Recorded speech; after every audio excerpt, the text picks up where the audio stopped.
Hello everyone, class 4th, it's your English grammar book. Open it and come to the book page number 64.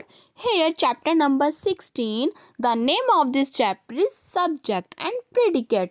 Students, today I will teach you subject and the predicate. It means what is the subject, subject क्या होता है and predicate, predicate क्या होते हैं. So students, let's start.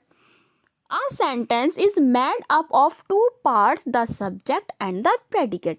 हमारा जो English के sentences होते हैं वो हमारे टू पार्ट्स में डिवाइडेड होते हैं.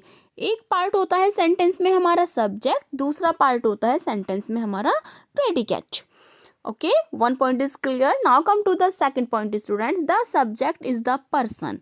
कि सब्जेक्ट क्या होगा? सब्जेक्ट हमारा सेंटेंस में कोई पर्सन होगा या फिर thing being talked about the sentence, या फिर जो सेंटेंस में बात की जा रही है, जिसके बारे में बात की जा रही है उस या तो वो थिंग होंगी या फिर वो पर्सन होंगे. And now come to the third point. The predicate is what is said about the subject. Predicate क्या होगा? प्रेडिकेट वो होगा कि सब्जेक्ट के बारे में क्या बात की जा रही है. Now, students, here are a few examples where the subject has been highlighted and the predicate has been underlined. Students, now come to the point number 1. Here it has given to an example to explain the subject and the predicate. अब आप इस example के through subject and predicate को जान जाएंगे. Here it has given to you, the boy loved his sister.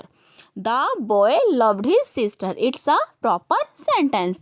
Now, here it is divided into two parts. The one is subject and the second one is predicate.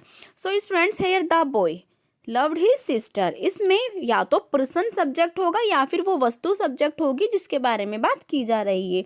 तो यहाँ पर sentence में बताया जा रहा है कि वो जो लड़का है वो अपनी सिस्टर को लव करता है, वो प्यार करता था अपनी सिस्टर को. So student, the boy, boy हो गया इसमें, द बॉय हो गया इसमें सब्जेक्ट, एंड ये जो अंडरलाइन है हमारा लव्ड हिज सिस्टर, ये हो गया हमारा प्रेडिकेट, क्योंकि इसमें सब्जेक्ट एक पर्सन आ गया. द बॉय, वो पर्सन क्या करता था? वो पर्सन अपनी सिस्टर को लव करता था, तो वो हमारा प्रेडिकेट आ गया. And next, come to the next point student. The lion roared loudly. ये जो शेर था इनने रोड किया, यानी कि दहाड़ा, ये बहुत जोर से दहाड़ लगाई इसने. तो स्टूडेंट्स, इसमें हमारा जो सब्जेक्ट होगा, इसमें जो सब्जेक्ट है वो इसमें हमारा द लायन है, क्योंकि दहाड़ कौन लगाएगा?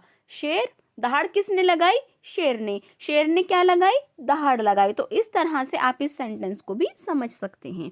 And he is my best friend. He is my subject, best friend. वह कौन है? बेस्ट फ्रेंड है. तो जो बेस्ट फ्रेंड आ गया हमारा अंडरलाइन वर्ड, ये हमारा प्रेडिकेट है. And the table is very big.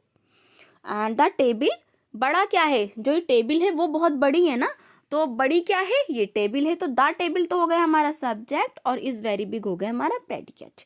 Sometimes, कभी कभी क्या होता है students, the subject is understood और लेफ्ट आउट. कि कभी कभी जो हमारा सब्जेक्ट होता है वो हमें किस तरह समझना होगा? Look at the following imperative sentence. हम इन इम्परेटिव सेंटेंस में अपने सब्जेक्ट को हमें छुपा हुआ होने के कारण हमें उसमें खुद से समझना होता है. जैसे come means you come. Students, कभी कभी क्या होता है, बोल दिया जाता है, जैसे हमारे इम्परेटिव सेंटेंस कम हेयर, जो या तो किसी को हमने इंडिकेट करके बोला है, किसी को इशारा करते हुए बोला, तो वो पर्सन समझ गया है कि जिसको इशारा करा गया है बिना नाम लिए वो आ जाता है. हमने उसका नाम नहीं लिया लेकिन उस पर्सन की तरफ हमने इशारा करा है. So go means you go. Go means का मतलब क्या हो गया? कि तुम जाओ. स्टूडेंट, जैसे आप बोलते हो मैम मैं आई कम इन, तो हम लोग बोलते हैं कम इन. तो इसका मतलब आपको ही तो बोला है ना अंदर आने के लिए, तो यू कम इन ऐसा बोला जाता है. एंड गो मीन्स का मतलब आप बोलते हो मैम मैं आई गो टू वॉशरूम, तो हम बोलते हैं गो. पूरा नहीं बोलते हम यू कैन गो, हम बोल देते हैं गो. तो इसका मतलब भी आपका यही होता है कि हमने सब्जेक्ट से रिलेटेड ही बोला है.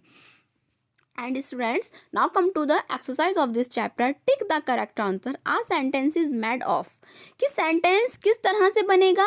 जब हमारा only subject होगा, the subject only and the predicate only, या फिर बस हमारा predicate होगा, या फिर थर्ड ऑप्शन है both of them, कि दोनों होंगे. सेंटेंस हमारा तभी कंप्लीट होगा जब हमारा सेंटेंस में सब्जेक्ट भी होगा और सेंटेंस में हमारा predicate भी होगा.